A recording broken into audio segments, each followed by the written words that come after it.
Alam mo ba na may grocery dito sa Pilipinas na nagbebenta ng murang mga paninda? Kamusta? Ako si Jefferson G. Madarang at welcome sa Wayback Wednesday kung saan pag-uusapan natin ang mga pangyayari at mga bagay-bagay sa ating nakaraan at kasaysayan. At kung bago ka lamang sa video na ito at nais mong mapanood ang mga naunang video, mag-like at mag-follow ka lamang sa page na ito. Tara, pag-usapan natin ang Dali Everyday Grocery.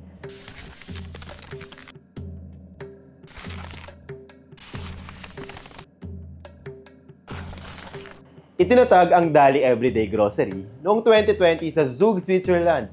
Ang layunin ng kumpanya ay magdala ng hard discount grocery stores sa mga merkado ng Timog Silangang Asya, partikular sa Pilipinas. Ang modelo ng negosyo ng Dali ay nakabatay sa konsepto ng hard discount, isang sistema ng pamimili na nagmula sa Alemanya.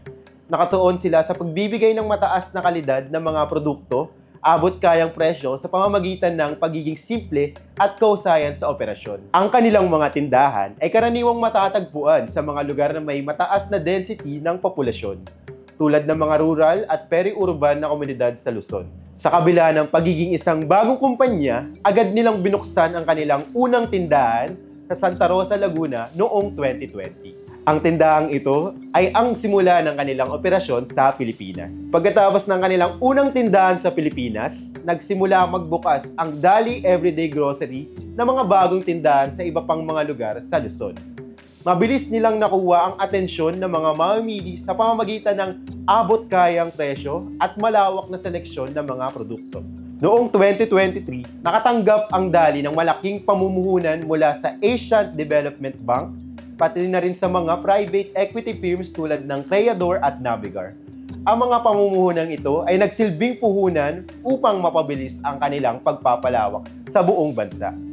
Bagaman mabilis ang kanilang pagpapalawak, nakaranas din ang Dali Everyday Grocery ng ilang mga pagsubok.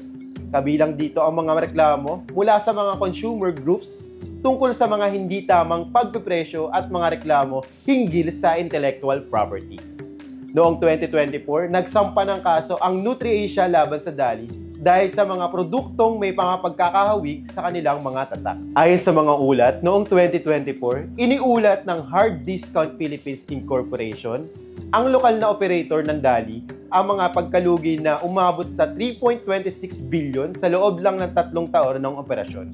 Gayunpaman, patuloy silang nagpapalawak at nagsusumikap na magbigay ng mas abot kayang mga produkto sa mga Pilipino. Sa kabila ng mga hamon, patuloy ang Dali sa pagpapalawak ng kanilang operasyon at layunin nila ng maging pangunahing grocery store ng mga Pilipino, lalo na sa mga komunidad na may mga mababang kita. Kung nais niyong malaman ang buong kwento, tumingin lamang sa comment section at nandoon ang mga link ng sources ng video na ito. At samahan ninyong muli kami sa susunod na Wayback Wednesday. Ako si Jefferson G. Madarang at ngayon, alam mo na.